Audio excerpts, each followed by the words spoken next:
Audiobook, The Family in Kyoto, One Japanese Girl Got Freedom by Hitomi Woods on sale at online stores or apps. Apple Books, Google Play, Audible, 43 available distributors in total. 9th January. Do you wish to do something, Daddy, that will ensure your eternal salvation? There is a family here who are in awfully desperate straits. A mother and father and 4 visible children. The 2 older boys have disappeared into the world to make their fortune and have not sent any of it back. The father worked in a glass factory and got consumption, it's awfully unhealthy work, and now has been sent away to a hospital.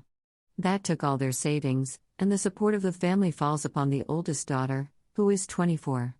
She dressmakes for $1.50 a day, when she can get it, and embroiders centerpieces in the evening. The mother isn't very strong and is extremely ineffectual and pious. She sits with her hands folded, a picture of patient resignation, while the daughter kills herself with overwork and responsibility and worry. She doesn't see how they are going to get through the rest of the winter, and I don't either. $100 would buy some coal and some shoes for 3 children so that they could go to school, and give a little margin so that she needn't worry herself to death when a few days pass and she doesn't get work. You are the richest man I know. Don't you suppose you could spare $100? That girl deserves help a lot more than I ever did. I wouldn't ask it except for the girl. I don't care much what happens to the mother, she is such a jellyfish. The way people are forever rolling their eyes to heaven and saying, perhaps it's all for the best, when they are perfectly dead sure it's not, makes me enraged. Humility or resignation or whatever you choose to call it, is simply impotent inertia. I'm for a more militant religion. We are getting the most dreadful lessons in philosophy, all of Schopenhauer for tomorrow. The professor doesn't seem to realize that we are taking any other subject. He's a queer old duck, he goes about with his head in the clouds and blinks dazedly when occasionally he strikes solid earth. He tries to lighten his lectures with an occasional witticism, and we do our best to smile, but I assure you his jokes are no laughing matter. He spends his entire time between classes in trying to figure out whether matter really exists or whether he only thinks it exists. I'm sure my sewing girl hasn't any doubt but that it exists. Where do you think my new novel is? In the wastebasket. I can see myself that it's no good on earth, and when a loving author realizes that, what would be the judgment of a critical public? Later. I address you, Daddy, from a bed of pain. For 2 days I've been laid up with swollen tonsils. I can just swallow hot milk, and that is all. What were your parents thinking of not to have those tonsils out when you were a baby? The doctor wished to know. I'm sure I haven't an idea, but I doubt if they were thinking much about me. Yours. J. A. Next morning. I just read this over before sealing it. I don't know why I cast such a misty atmosphere over life. I hasten to assure you that I am young and happy and exuberant, and I trust you are the same. Youth has nothing to do with birthdays, only with aliveness of spirit, so even if your hair is gray, Daddy, you can still be a boy. Affectionately. Judy. 12th January. Dear Mr. Philanthropist. Your check for my family came yesterday. Thank you so much. I cut gymnasium and took it down to them right after luncheon, and you should have seen the girl's face. She was so surprised and happy and relieved that she looked almost young, and she's only 24. Isn't it pitiful? Anyway, she feels now as though all the good things were coming together. She has steady work ahead for 2 months, someone's getting married, and there's a trousseau to make. Thank the good Lord!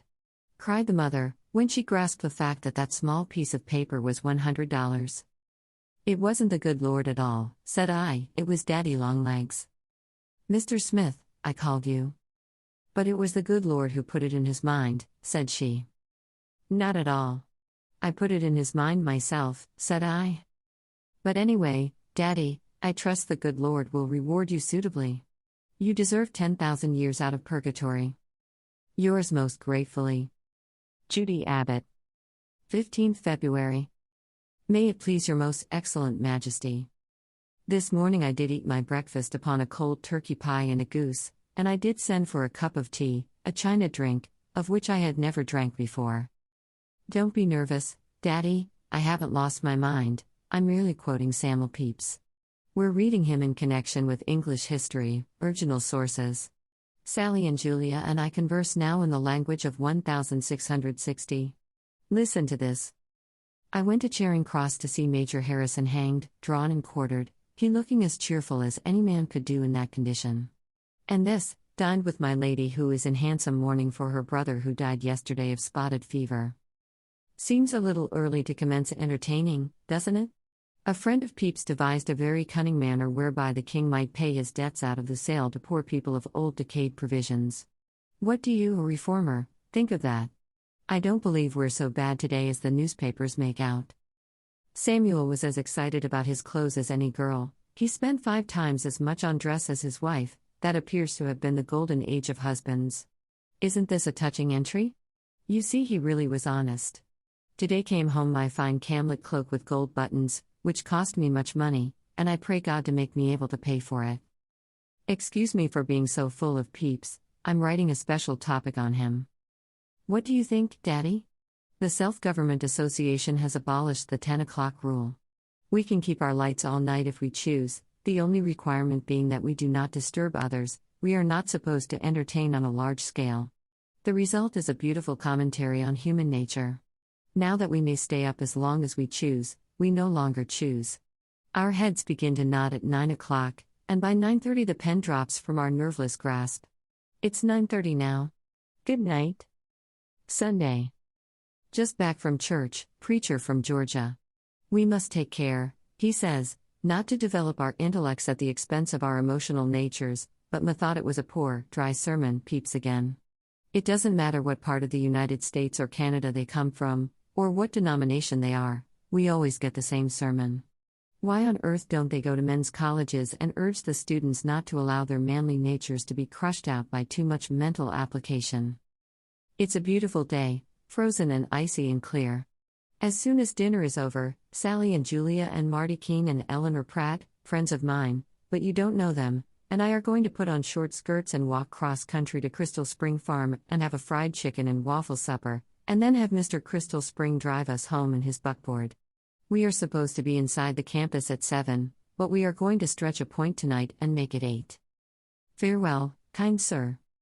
I have the honor of subscribing myself. Your most loyal, dutiful, faithful and obedient servant, J. Abbott. Audiobook, The Family in Kyoto, One Japanese Girl Got Freedom by Hitomi Woods on sale at online stores or apps. Apple Books, Google Play, Audible, 43 available distributors in total.